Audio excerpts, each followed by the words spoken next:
So here you can see that um, previous chapter I already finished chapter number 4, that is Vedic civilization and Vedic literature. Okay, so Vedic civilization and Vedic literature, that means Vedic civilization and Vedic literature means that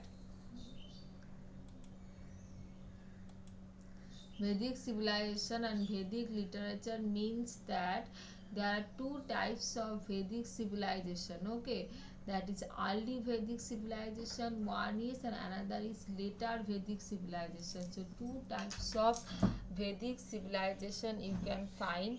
One is early Vedic civilization, another one is later Vedic civilization.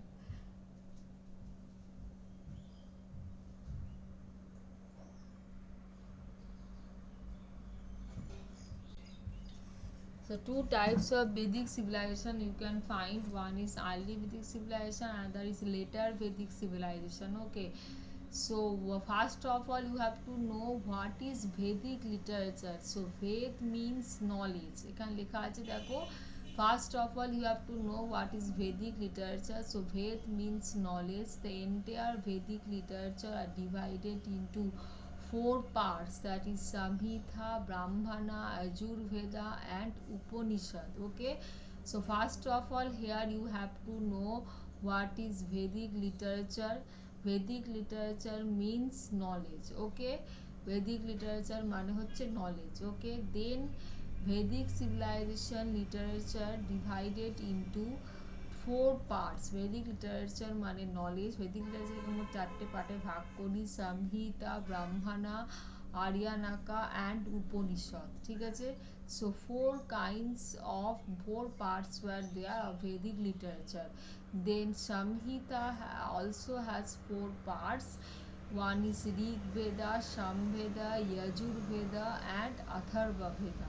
Okay, now Samhita are rhymed as verses. Rig Veda is the oldest Vedic Samhita, and this becomes evident from the language and description of geography. Okay, so samhita মানে তোমরা দেখলে যে Vedic মানে knowledge. Vedic means knowledge. First of all, you have to know. Then Vedic literature is divided into four parts, that is Samhita, Brahmana, Aryanaka and Upanishad. Then four parts of Samhita there. One is Rig, Sham, Ajur and Atharva Veda. Four parts of Samhita Veda there are, that is Rig, Sam, Ajur Veda and Atharva Veda. Okay, samhitaকে আমরা আবার মানে Vedic লিটারেচারকে চার ভাগে ভাগ করা হয়. তারপর samhita, ajurveda, brahmana, aryanaka and upanishad. সে samhitaকে আমরা আবার চার ভাগে ভাগ করি, সেটা হচ্ছে ঋক, শ্যাম, ইয়াজুর and atharva veda.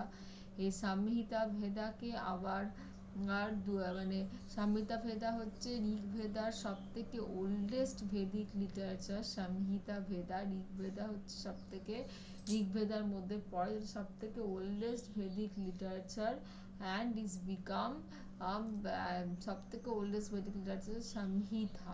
ঋগ্বেদার oldest Vedic literature. Okay, ঋগ্বেদার একটা পার্ট হচ্ছে samhita, সবথেকে oldest Vedic literature. Remaining three Samhita Vedas and other Vedic literature were composed after Rig Veda. Samhita Veda প্রথম কম্পোজ করা হয়. চারটে পার্টস হয় ভেদিক লিটারেচারের মধ্যে. তার মধ্যে প্রথম যেটা করা হয়, যে ভেদিক লিটারেচার নাম দেওয়া হয়, সেটা হচ্ছে samhita ভেদা. samhita ভেদাকে প্রথম বার করা হয় এবং samhita ভেদা হচ্ছে ঋগ্বেদার একটা পার্ট. ঠিক আছে, ঋগ্বেদার একটা পার্ট. তারপরে সেটা প্রথম করা হয় samhita ভেদাকে. তারপর আর ব্রাহ্মণা, আর্যানাকা অ্যান্ড উপনিষদ, এই তিনটে ভেদিক লিটারেচারকে কম্পোজ করা হয়. ঠিক আছে, তারপর তোমরা যেটা দেখো যে ভেদিক লিটারেচারকে আমরা দু ভাগে ভাগ করছি. One is early Vedic period literature, other is later Vedic literature or civilization. Okay, so দু রকম ভাগে ভাগ করি, আর্লি আর later. Okay, then early Vedic এজে কি হয় তোমরা আগে পড়বে, তারপর তোমাদেরকে আমি লেটার ভেদিক এজ নিয়ে বলবো, ঠিক আছে? তো এরপরে তোমরা দেখো যেটা আছে সেটা হচ্ছে যে এইখানে দেখো যে এখানে তোমরা দেখতে পাচ্ছ যে ঋগ্বেদা কি না সংহিতা ভেদা কি। ঋগ্বেদা কনসিস্ট অফ হাইমস, যেটা মানে মন্ত্র পড়াকে নিয়ে হয়।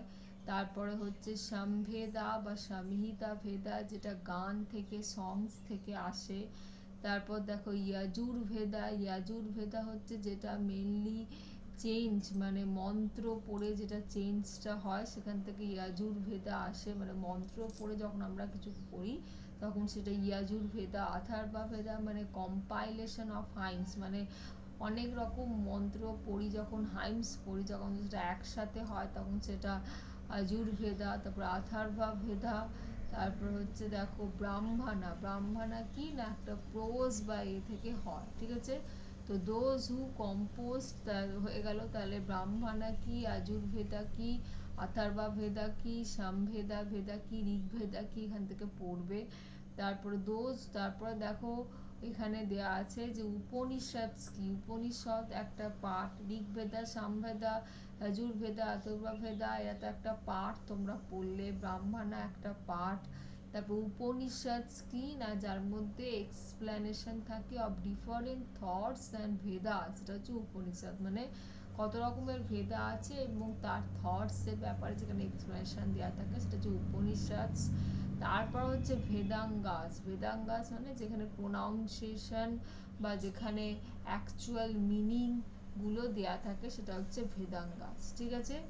তো এই জায়গাটা খুব ভালো করে দেখবে। তারপর দেখো আমরা যেটা দেখতে পাচ্ছি যে 6000, দেখো প্রথমেই আমি তোমাকে বলে দিচ্ছি যে ভেদিক 15,000 থেকে, দেখো এখানে লেখা আছে 1000 বিসির মধ্যে আর্লি ভেদিক এজ হয়েছিল, ঠিক আছে? তারপর যেটা স্টার্ট হয়েছিল 1000 থেকে, তারপর দেখো 15,000 থেকে 1000 বিসির মধ্যে আর্লি ভেদিক এজ স্টার্ট মানে কনস্টিটিউট হয়েছিল। তারপর 1000 থেকে 1000 বিসির পর যেটা হয়েছিল সেটা হচ্ছে লেটার ভেদিক এজ, ঠিক আছে? তাহলে আর্লি ভেদিক এজ কখন হয়েছিল না 15,000 থেকে 1000 বিসির মধ্যে, আর লেটার ভেদিক এজ কখন হয়েছিল না 1000 বিসির পর, ঠিক আছে? তো এই জায়গাটা তোমরা খেয়াল রাখবে। এরপর দেখো আমি যেটা বলছি সেটা হচ্ছে যে এখানে এটা বলে দিলাম। এরপর দেখো লেখা আছে যে মানে এরপর দেখো যেটা আছে সেটা হচ্ছে যে মানে কোথায় ঋগ্ভেদা মানে কোথায় ভেদিক লিটারেচার মেইনলি স্টার্ট হয়েছিল, ঠিক আছে? তো from the Rig Vedic ideas থেকে তোমরা এখানে দেখতে পাবে যে ভেদিক লিটারেচার মেইনলি প্রথম কোথায় স্টার্ট হয়েছিল সেটা হচ্ছে যে ভিন্ধ্যা রিভার, মেনি রিভার, মানে অনেকগুলো রিভার এক জায়গায় যেখানে জমে ছিল, সরস্বতী রিভার বা এই রিভার বা সপ্ত সিন্ধু রিভার যেখানে ছিল, সেই জায়গায় প্রথম এই ভেদিক লিটারেচার স্টার্ট হয়েছিল। So from the Vedic ideas, Greek Vedic ideas of geography, it is possible to infer what extent Vedic early civilization was there. তোমরা দেখো এই সেকেন্ড প্যারাগ্রাফটা দেখতে পাচ্ছ যে ঋগ ভেদিক আইডিয়া থেকে আমরা বুঝতে পারছি যে আর্লি ভেদিক সিভিলাইজেশন প্রথম এক্সপ্যান্ড হয়েছিল কোথায় না ইন্ডিয়ান সাবকন্টিনেন্টে, এবং যেটা কোথায় হয়েছিল না ইন দা ওয়ার, যেটাকে যেই জায়গাটাকে আমরা এখন বলে থাকি আফগানিস্তান বা নর্থ ওয়েস্ট পাকিস্তান, সেখানে হয়েছিল আর্লি ভেদিক সিভিলাইজেশন। আর হয়েছিল সপ্ত সিন্ধু যে রিভার আছে সেই সপ্ত সিন্ধু রিভারের পাশে পাশে এর ট্রিবিউটারিজ যেখানে আছে সেখানে আর্লি ভেদিক সিভিলাইজেশন প্রথম স্টার্ট হয়েছিল, ঠিক আছে? তো এই জায়গাটা খেয়াল রাখবে। আর কোথায় আর লেটার ভেদিক সিভিলাইজেশন স্টার্ট হয়েছিল গঙ্গা যমুনা দো, দেখো লেখা আছে থার্ড প্যারায় যে later Vedic literature are come much more found in Ganga Yamuna ডো, ঠিক আছে? তো তো এই দুটো জিনিস তোমরা মনে রাখবে যে লেটার ভেদিক সিভিলাইজেশন কোথায় স্টার্ট হয়েছিল, আর্লি ভেদিক সিভিলাইজেশন কোথায় স্টার্ট হয়েছিল। আর্লি ভেদিক স্টার্ট হয়েছিল সপ্ত সিন্ধু রিভারের পাশে আশেপাশে জায়গায় যেখানে স্টার্ট হয়েছিল, এবং ইন্ডিয়ান সাবকন্টিনেন্ট আফগানিস্তান জায়গাটাকে যেটা আমরা এখন বলে থাকি সেখানে স্টার্ট হয়েছিল। আর লেটার ভেদিক সিভিলাইজেশন হয়েছিল কোথায় না গঙ্গা ইয়ামুনা ডোবের ওখানে লেটার ভেদিক সিভিলাইজেশন হয়েছিল। ঠিক আছে, তো এটা হচ্ছে মেন ব্যাপার। এরপর তোমরা দেখো মেনলি লেটার ভেদিক পিরিয়ড কোথায় হয়েছে, দেখো লাস্ট প্যারাগ্রাফে লেখা আছে later Vedic age was the land between the Ganga and the Indus, ওর মধ্যে হয়েছিল গঙ্গার ইন্দাসের মধ্যে, গঙ্গাটিক ভ্যালি আর গঙ্গা ইয়ামুনা ডোবের ওখানে হয়েছিল। ঠিক আছে, এরপর দেখো ভেদিক এজ। ঠিক আছে, তো ভেদিক এজ আমরা কাকে বলে থাকি না, যেখান মানুষেরা তখনকার দিনে মানুষেরা না ভেদিক এজে দেখো লেখা আছে কপার আর ব্রোঞ্জ ইউজ করতো, তারা আয়রন ইউজ করতে তখনও অতটা জানতো না, তারা মানে ভেবেছিল কিন্তু জানতো না। হর্স চ্যারিয়ার ছিল, যখন হর্সই ছিল একটা এনিম্যাল যেটা তখনকার দিনে ডোমেস্টিকেটেড করা হতো। ঠিক আছে, তো হর্স একটা চ্যারিয়ার, যখন হারাপ্পান সিভিলাইজেশন মেনলি ডিসকভার করা হয়েছিল মেনি এরিয়াজে, তার মধ্যে ইন্দাস ভ্যালি সিভিলাইজেশনই প্রথম হারাপ্পান সিভিলাইজেশন পাওয়া যায়। ঠিক আছে, এরপর দেখো ভেদিক এজ হলো, এরপর দেখো তোমরা যেটা পাবে সেটা হচ্ছে যে এখানে দেখতে পাবে যে মানে এরপর আমি যেটা তোমাদেরকে বলবো সেটা হচ্ছে যে এখানে ভেদিক পলিটিক্স কি না, এখানে দেখো তোমার লেখা আছে যে তখনকার দিনে তো আয়রন ইউজ তো কম হতো, কপার ব্রোঞ্জ বেশি ইউজ হতো। আর কি ইউজ হয়েছে তখনকার দিনে পাওয়া গেছিল সেটা হচ্ছে যে jewellery pots, blades, iron arrow blades, rings, nails, knives, clay figures, human অ্যানিমালসের বিভিন্ন রকমের অস্ত্র, অ্যারো ব্লেডস, কপার ব্রোঞ্জের, এগুলো তখনকার দিনে পাওয়া গেছিল। 1000 বিসিতে আর্থেন পট এগুলো পাওয়া গেছিল লেটার ভেদিক এজে। ঠিক আছে, এরপর দেখো ভেদিক পলিটিক্স মানে Vedic literature mainly religious literature নিয়ে কম্পোস্ট হয়েছিল। কি লিটারেচার নিয়ে না, রিলিজিয়াস লিটারেচার নিয়ে কম্পোস্ট হয়েছিল। এবং ঋগ্বেদা ডিসক্রাইবস করে ভেদিক লিটারেচারকে যে people will have sought divine blessing for carrying out plundering after winning wars। ঠিক আছে, তো লেটার ভেদিক লিটারেচার কখন স্টার্ট হয়েছিল, কিভাবে স্টার্ট হয়েছিল সেটা ভেদিক এখানে লিটারেচারে আমরা পাই, ইজ মেনলি রিলিজিয়াস লিটারেচার। ঠিক আছে, এরপর দেখো রিলিজিয়াস লিটারেচার বলে থাকি। এরপর দেখো এরপর তোমরা যেটা পাবে সেটা হচ্ছে যে এখানে মানে আমি বলছি সেটা হচ্ছে যে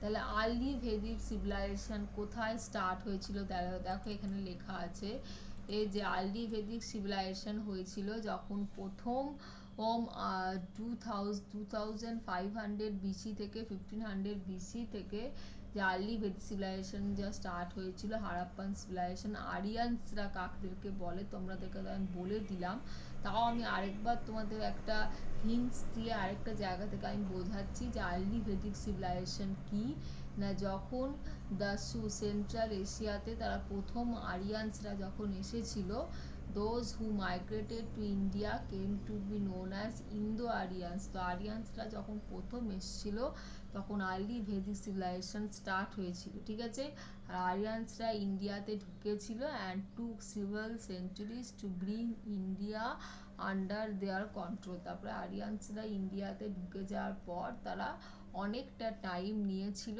তারা আরিয়ানসরা দিয়ে আর্লি ভেদিক সিভিলাইজেশন স্টার্ট করেছিল। ঠিক আছে, তো স্টার্ট করেছিল তো কোথায় প্রথম সেটেল হয়েছিল যে তোমাদেরকে বললাম সপ্ত সিন্ধু রিভার অ্যান্ড ব্রহ্মপুত্রা, সপ্ত সিন্ধু রিভারের আশেপাশে যে ট্রিবিউটারিজ আছে এবং ইন্ডিয়ান সাবকন্টিনেন্ট আছে সেখানে আর্লি ভেদিক সিভিলাইজেশন প্রথম স্টার্ট হয়েছিল এবং 15,000 বিসি থেকে 1000 বিসির মধ্যে তারা মানে স্টার্ট হয়েছিল এই পিরিয়ডটার মধ্যে, এবং এই পিরিয়ডটাকে আমরা বলে থাকি আর্লি ভেদিক পিরিয়ড। ঠিক আছে, তো history of India during this period is based, এবং আর্লি ভেদিক পিরিয়ডে মেনলি ঋগ ভেদিক পিরিয়ড আমরা বলে থাকি, কারণ প্রথম যে ঋগ ভেদিক পিরিয়ড এসেছিল সামহিতা ভেদা, সে ঋগ ভেদিক পিরিয়ড থেকে এসেছিল, তো সেই জন্য এই পিরিয়ডটাকে আমরা বলে থাকি ঋগ ভেদিক পিরিয়ড। ঠিক আছে, এবং এই পিরিয়ডটা is known as Rig Vedic period. Early Vedic period is known as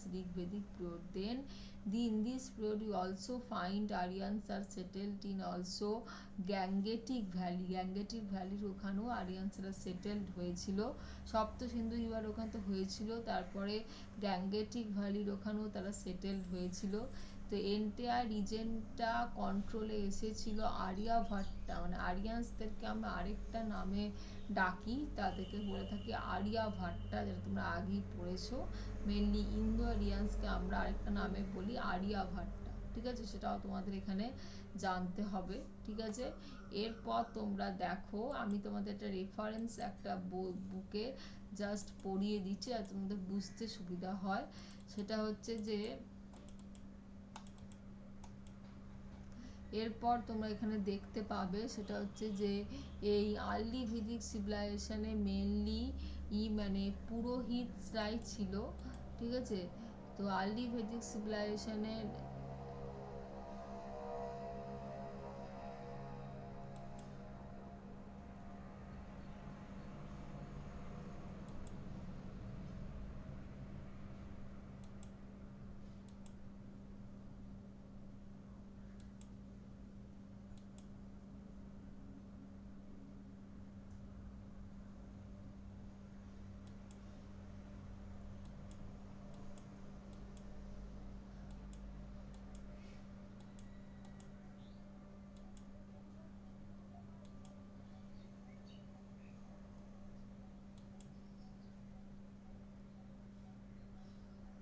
তো আর্লি ভেদিক সিভিলাইজেশন তোমরা দেখতে পাবে যে পুরোহিতরাই মানে পারফর্ম করতো রিলিজিয়াস সেরিমনি, তারাই ছিল অ্যাডভাইস করতো কিংদেরকে ইম্পর্টেন্ট ম্যাটার্সের ব্যাপারে, তারা অ্যাডভাইস করতো।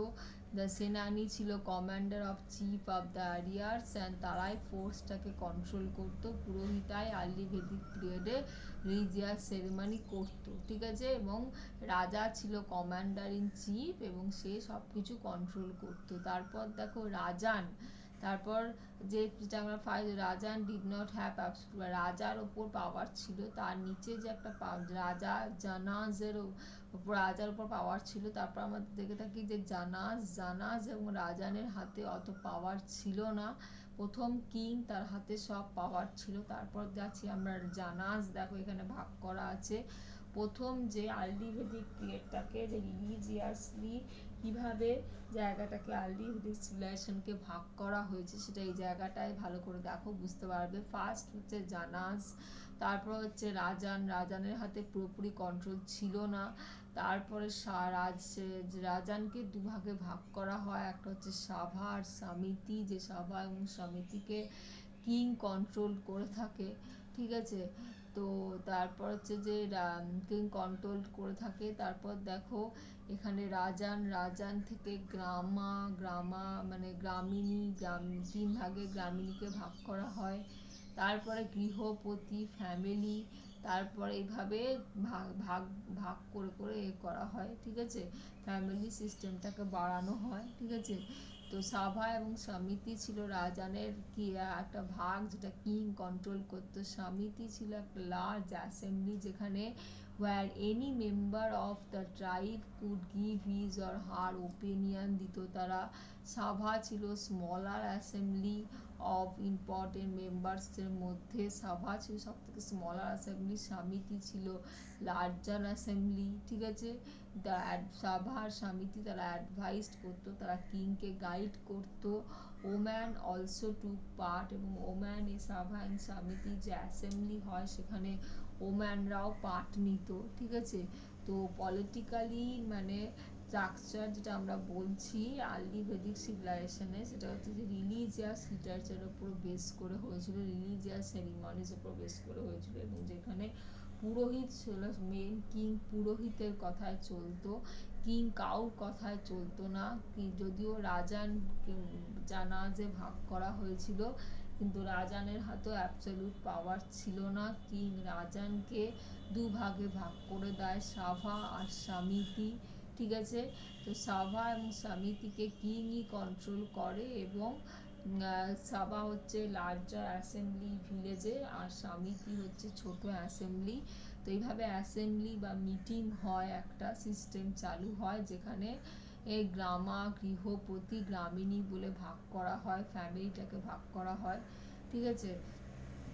এই তো এটাই হচ্ছে মেন। এরপর দেখো, ওম্যান ছিল মেন পার্ট, এই অ্যাসেম্বলির ওম্যান ছিল সব থেকে মেন পার্ট, ঠিক আছে, যেখানে পলিটিক্যাল স্ট্রাকচারে এই ওম্যানও যোগ হতো।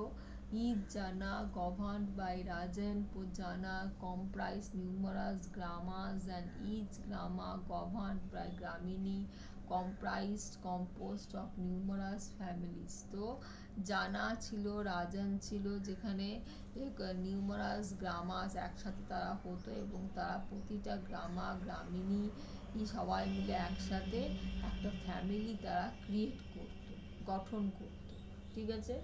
এই সবাই মিলে একটা ফ্যামিলি, যে রাজা জানা গ্রামিণী গৃহপতি সবাই মিলে একটা ফ্যামিলিকে পলিটিক্যাল স্ট্রাকচার দিয়ে ক্রিয়েট করতো, ঠিক আছে। তো এরপর তাদের ফ্যামিলি লাইফ কেমন ছিল তো বলে দিলাম, গৃহপতি হেড ছিল ফ্যামিলির।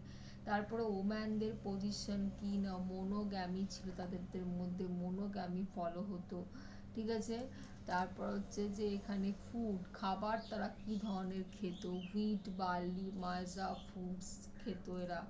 তারপর আরিয়ানসরা কি করতো না, মেনলি হর্স এবং চ্যারিয়াট মেকিং তাদের মানে মেন ছিল, তারা করতো এটা, ঠিক আছে।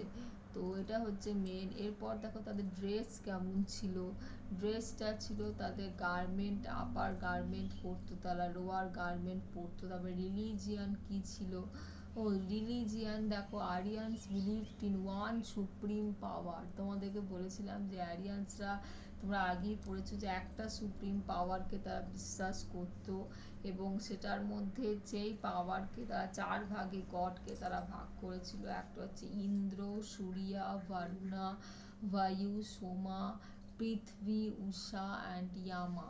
এই 4 ভাগে তারা তাদের গডকে ভাগ করেছিল, ঠিক আছে। তারা নেচারের ফোর্সকে পুজো করতো, ঠিক আছে।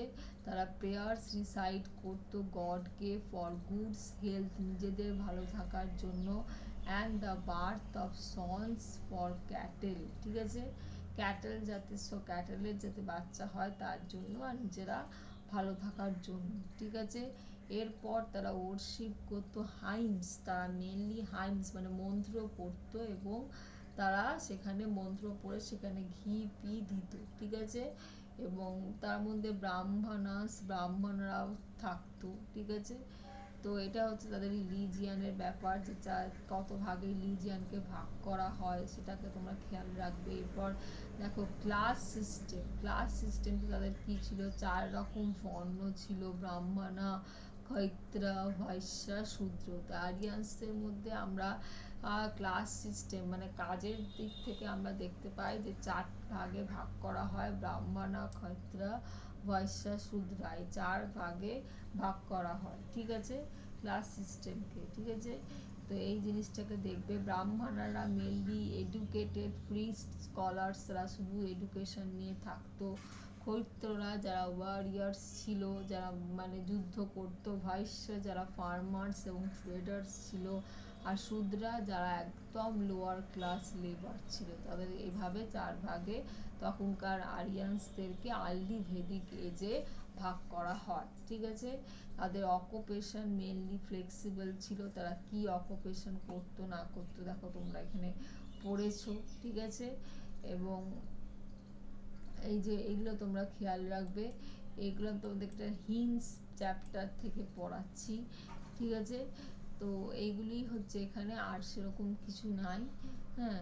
আর এই স্ট্রাকচারটা কিভাবে তাদেরকে ভাগ করা হয়, যে স্ট্রাকচারটা, এই স্ট্রাকচারটা খুব ভালো করে মনে রাখবে, ঠিক আছে? তো এটাই তোমাদের চ্যাপ্টার 4 এর ব্যাপারে ডিসকাশন ছিল, যেটা আমি তোমাদের ডিসকাস করে দিয়েছি। এরপর কিছু নোটস আমি তোমাদের কোশ্চেন অ্যান্সার্স দিয়ে দেবো।